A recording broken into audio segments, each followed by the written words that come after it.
Bismillah, assalamualaikum warahmatullahi wabarakatuh. Alhamdulillahilladzi hadana lihadza wa ma kunna linahtadiya laula an hadana Allah. Ashhadu an la ilaha illallah wahdahu la syarika lah.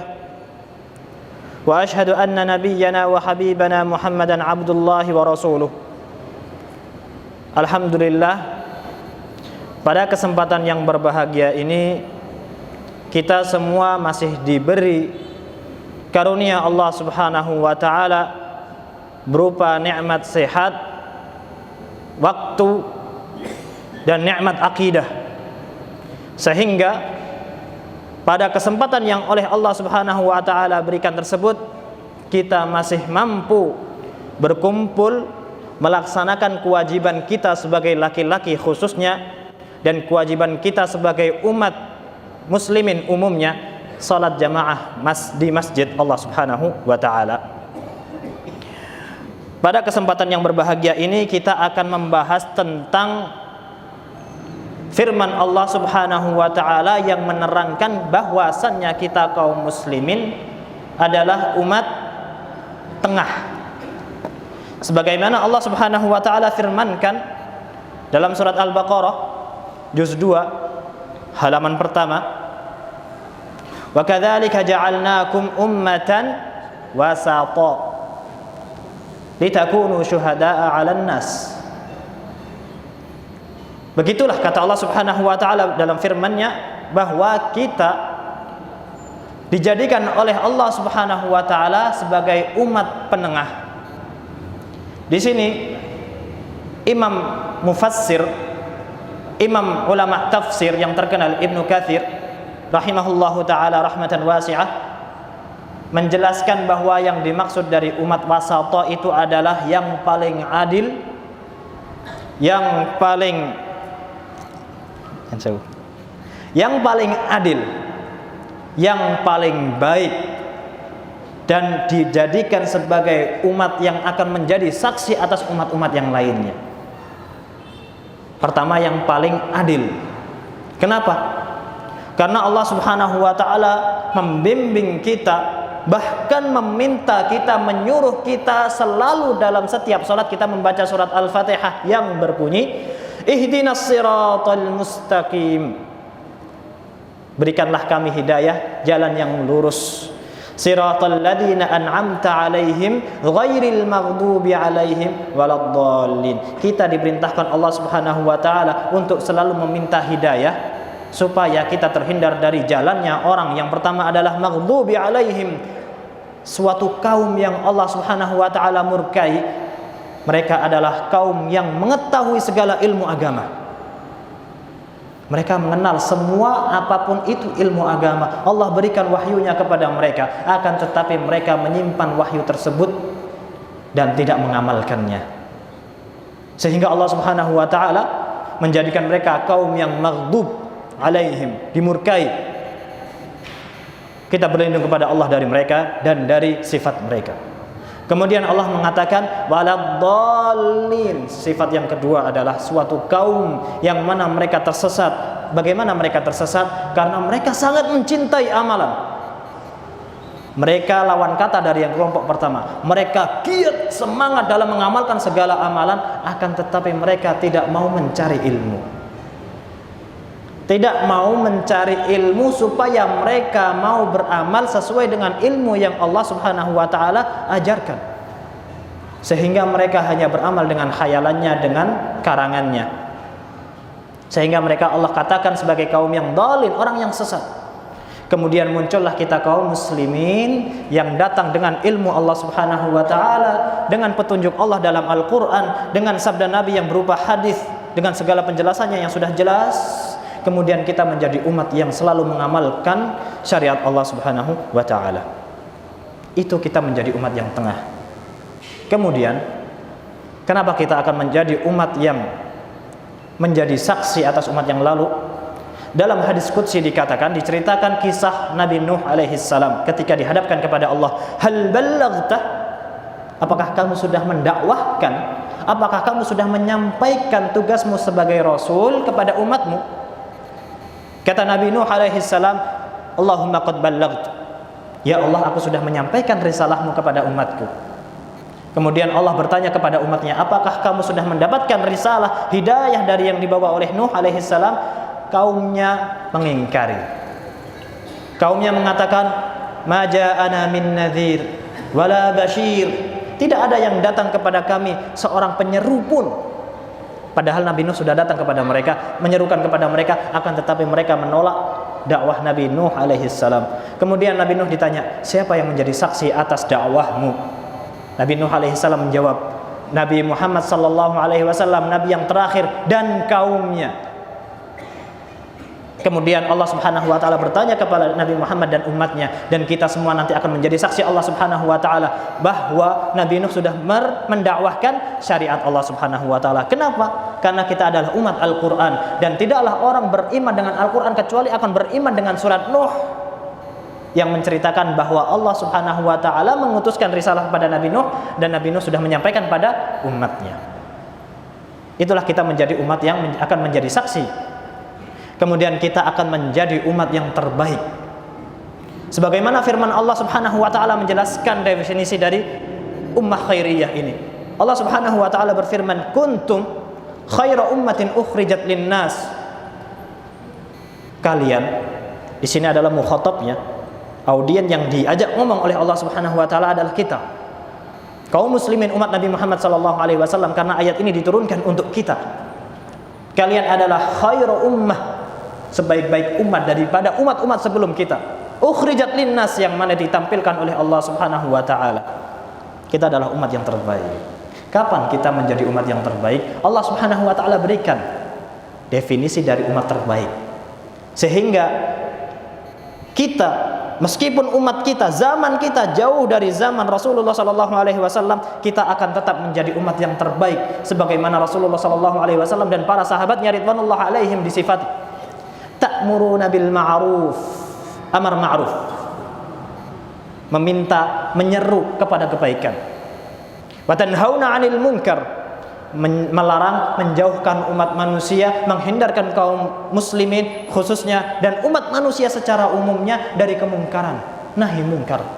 Wa tu'minuna billah, dan syarat yang terakhir adalah kita beriman akan Allah Subhanahu wa taala dan mengamalkan segala konsekuensi dibalik dari iman kepada Allah Subhanahu wa taala. Kenapa Allah Subhanahu wa taala mensifati ta'muruna bil ma'ruf wa tanhauna 'anil munkar sebagai dari definisi kaum yang terbaik? Di sini pentingnya adalah Allah Subhanahu wa taala berfirman, "Fadzakir fa inna dzikra tanfa'ul mu'minin." Ingatkanlah, karena peringatan akan memberikan hal yang bermanfaat bagi kaum muslimin. Ad-dinun nasihah, agama kita dibangun atas pondasi saling menasihati. Kenapa? Kullu bani Adam khata' wa khairu khata'ina tawwabun. Fitrahnya manusia, semua manusia Bani Adam, enggak itu Nabi Nuh alaihi salam, Nabi Nuh, Nabi Hud, Nabi Saleh, semua umatnya, kullu bani Adam khata'. Bawaan kita sebagai manusia itu banyak salahnya.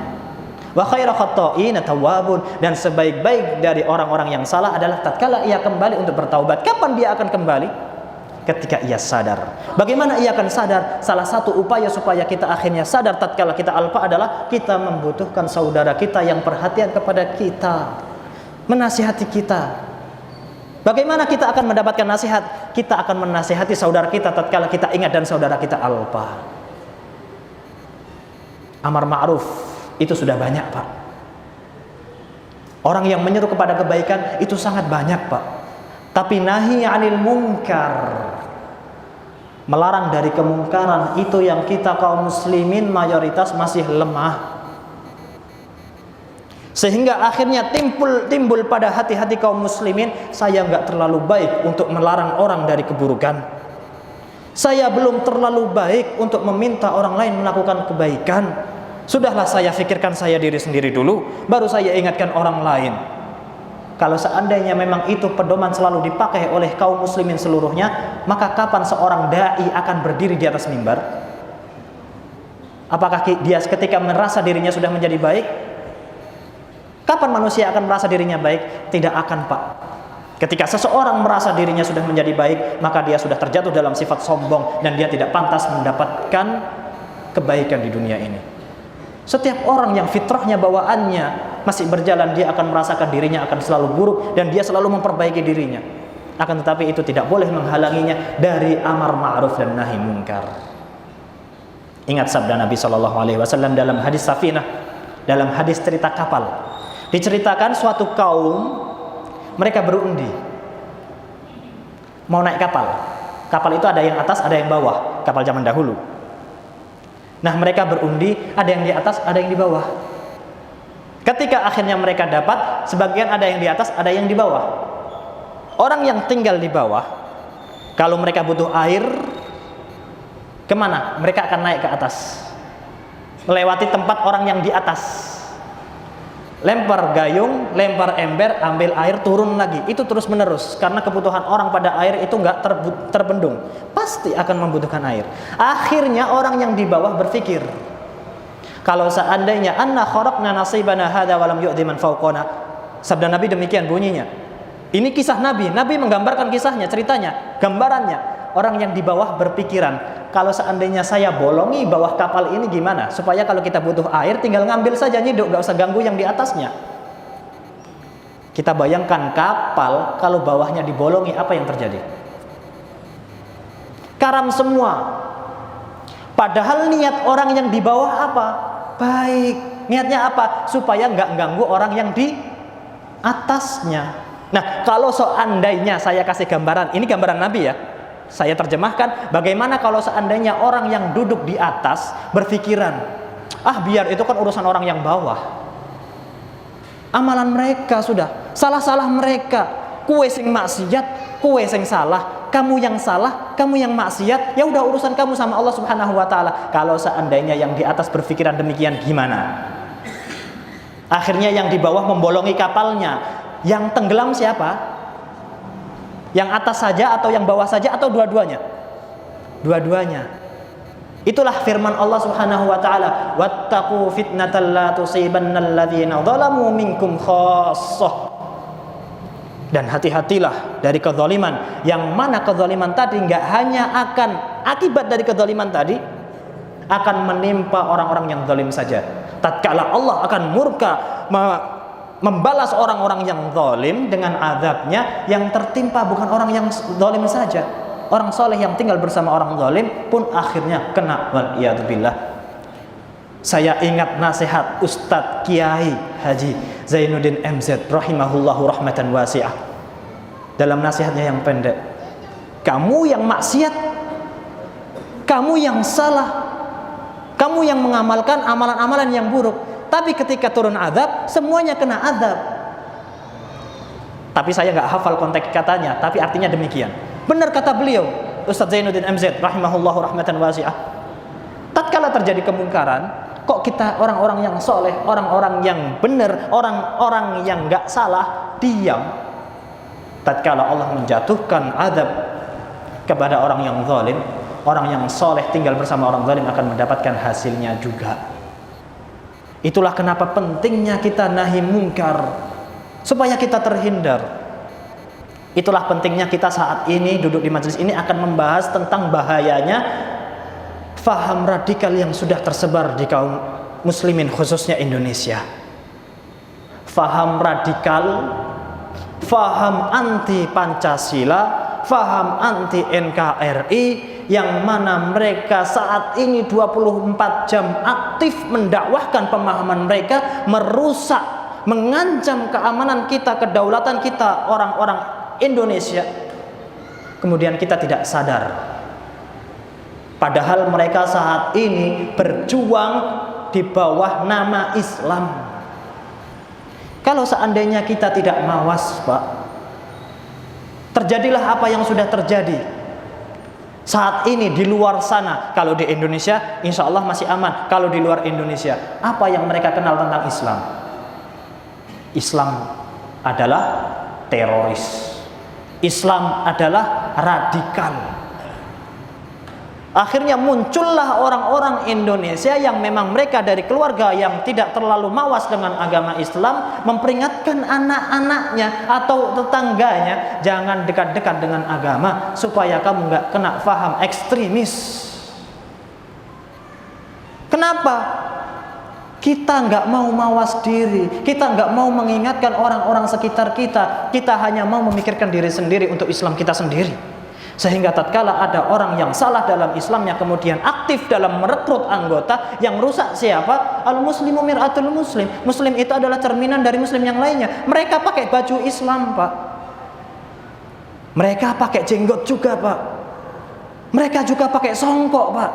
Mereka juga pakai sarung kalau berangkat ke masjid, Pak. Tapi mereka punya faham radikal. Mereka punya faham anti Pancasila. Mereka punya faham anti NKRI. Kemudian mereka menyeru Indonesia adalah negara yang salah. Apa yang dilihat oleh orang-orang yang nggak paham agama? Mereka Islam. Akhirnya nggak menutup kemungkinan, naudzubillahi min dzalik, semoga kita jauh dari zaman itu. Akan datang masanya kalau kita diam dari fitnah ini, jamaah orang yang mau berangkat ke Masjid Baitur Rahman disangka radikal, Pak. Kenapa? Karena kita bersongkok dan bersarung. Kita berangkat ke masjid kalau mau sholat. Jangan dekat-dekat agama, karena agama sudah dicap radikal. Itulah pentingnya kita memperhatikan dari hal-hal yang demikian. Kita mengingatkan orang-orang sekitar kita dari fatalnya pemahaman ini. Dengan apa? Bukan menjauhkan mereka dari agamanya. Justru kita seru anak-anak kita, pemuda-pemuda kita untuk memperdalam pemahaman agamanya, supaya tahu agama Islam itu rahmatan lil alamin, agama wasata, agama tengah, agama yang memang tegas, tapi agama yang juga mengenal tentang kelembutan dan kasih sayang. Gak kebablasan keras, gak kebablasan lembek, Pak. Itu Islam yang tengah. Kita ajarkan perdalam pemahaman kita tentang agama ini yang benar-benar faham sesuai dengan Al-Quran dan Sunnah. Karena orang-orang yang akhirnya terpapar faham radikal tadi, yang akhirnya mereka teriak-teriak taghut terhadap NKRI yang kita perjuangkan, adalah mereka orang-orang yang dari awalnya mereka nggak paham agama, tapi mereka semangat, para pemuda akhirnya direkrut. Iki loh pemahaman yang agama yang benar. Sebelumnya dia nggak punya paham agama sebelumnya. Akhirnya tatkala mereka melihat pemahaman yang salah ini, wah, ini Islam. Jadi pentingnya kita mengenalkan lebih dalam lagi Islam yang sesungguhnya. Mereka punya faham bahwa NKRI itu anti-Islam. Islam yang benar adalah anti NKRI. Bahwasanya pemahaman ahlu sunnah wal jamaah kalau mau faham agama, mau belajar agama lebih dalam lagi, agama Islam mampu untuk menerima NKRI, dan NKRI tidak menyalahi aturan agama. Kenapa? Di balik NKRI akhirnya kok menjadi negara yang lurus, menjadi negara yang merdeka. Siapa yang berjuang? Banyak ulama-ulama yang sudah memang berjuang dengan agama dan seluruh jiwa raganya, bukan orang awam. Sehingga kok tiba-tiba orang berpaham ini bukan agama Islam. Lihat sejarahnya.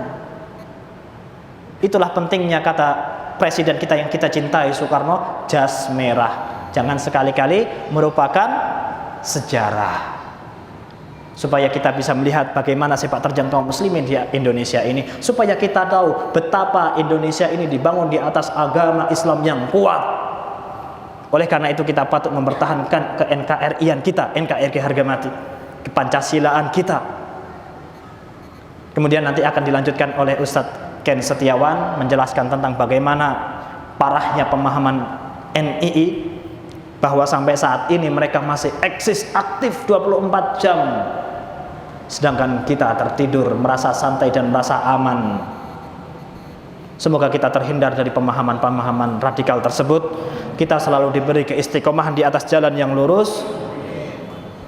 Wassallallahu ala nabiyyina Muhammad wa ala alihi wa sahbihi wasallim. Assalamualaikum warahmatullahi wabarakatuh.